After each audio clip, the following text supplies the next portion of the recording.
All right, today we're jumping into Bahaaʼ Taher's incredible novel, Aunt Safiyya and the Monastery. It's this powerful story about how just one poisonous rumor can light a fuse and ignite a blood feud, turning people who've known each other their whole lives into mortal enemies.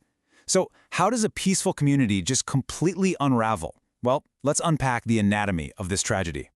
You know, a line from the novel's introduction really sets the stage perfectly. This isn't just about one person's memory. No, it's about a single tragic event that sends out these shockwaves that shatter the timeless rhythm of village life, changing absolutely everyone and everything forever. So before we can even begin to understand the tragedy, we have to see the world that it broke.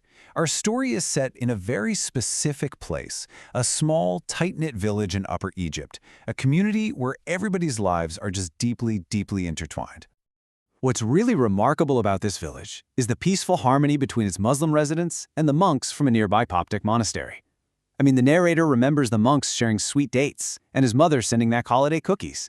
It's these little things, right? They paint a picture of a world that's defined by simple, mutual respect, not by religious division. Now, right at the very heart of this community are two young people, and in the mind of every single person in that village, their future together wasn't a question of if, but just when.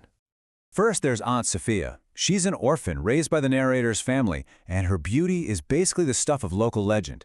The novel paints this picture of her having honey-colored eyes that turn golden green in the sun, a kind of beauty so striking it could stop a conversation cold. And then we have Harbi, and this guy is the complete package. He's handsome, he's charismatic, he's the best farmer in the village, and he has this powerful singing voice that makes him the life of every party. He's more than just a pillar of the community. He's like a son to the narrator's father. And here is the absolute key. Their match wasn't just some family hope. For the entire village, it was a foregone conclusion. Seriously, any other guy who came asking for Safiyya was politely turned away. Everyone was just waiting for the day Harbi would finally ask. But this quiet, shared expectation is about to be completely shattered. A single, shocking event is going to redirect the course of not just two lives, but of the entire village. Which brings us to the central question that just turns this whole story on its head. If their union was so certain, what on earth could have come between them? The answer is, well, it's as unexpected as it is tragic. The answer is a person, the Consul Bey. He's the most powerful figure in the village, a wealthy, influential landowner well into his 60s, twice widowed, and with no children to carry on his name. So get this. One day, Harbi shows up at the family home, but he brings the Consul Bey with him. In a shocking twist, Harbi isn't there to ask for Safiyya for himself. No, he's there to formally ask for her hand on behalf of the old consul. The narrator's father is just stunned, utterly speechless. And here it is, the true turning point. When her stunned guardian asks the 16-year-old Safiyya for her thoughts, her reply is eerily calm, resolute. She agrees to marry the old man, and she seals her fate, and maybe her revenge, with a chilling promise to bear him a son. So, let's move on and see how this shocking marriage, which starts with the consul just being overjoyed, quickly curdles into paranoia and suspicion. Yeah, that joy is tragically short-lived. Safiyya fulfills her promise and gives birth to a son, Hassan. But then, a vicious rumor starts to spread that Harbi plans to kill the baby to get the inheritance. The Bey, consumed by fear, actually believes it, and when the glass on the baby's balcony mysteriously shatters one night, his paranoia boils over and he transforms his palace into an armed fortress. So now he's convinced that Harbi is plotting to murder his heir and the Bey banishes him. The man he once loved like a son is now his mortal enemy. Harbi, for his part, is just completely bewildered, swearing his innocence to anyone who listened, but the damage is already done. All this simmering tension, it finally explodes. A public confrontation happens that makes any hope of reconciliation completely impossible.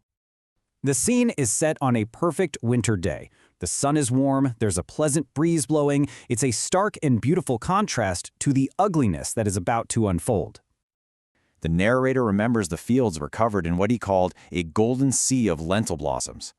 This idyllic image, this symbol of life and peace, becomes the backdrop for an act of pure destruction. The Bey's car arrives, and his armed guards get out. They don't even walk on the path, they just plunge directly into the fields, trampling those delicate yellow flowers as they make their way toward Harbi. Harbi stands up and greets the Bey respectfully, calling him uncle. But the Bey strikes him. It's a feeble but very public blow, and then he spits out this unforgivable insult. Now, in their culture, this is more than just an insult. To be called a dog by an elder in front of everyone is a wound to his honor that's far deeper than any physical one. That one single act of public humiliation changes everything. This is no longer about a rumor or a misunderstanding. The feud is now sealed in honor and shame. And in that moment, the truth becomes completely irrelevant. We see the blood just drain from Harbi's face. He is utterly defeated. The Bey is standing there shaking with rage, deaf to any pleas for reason. The feud is no longer about innocence or guilt. It's about a public insult that, according to tradition, demands a violent response. And this leaves us with the central question that drives the rest of this tragedy. The novel forces us to confront what happens when a community's ancient codes of honor get twisted by pride, setting in motion a devastating cycle of vengeance from which there is simply no escape.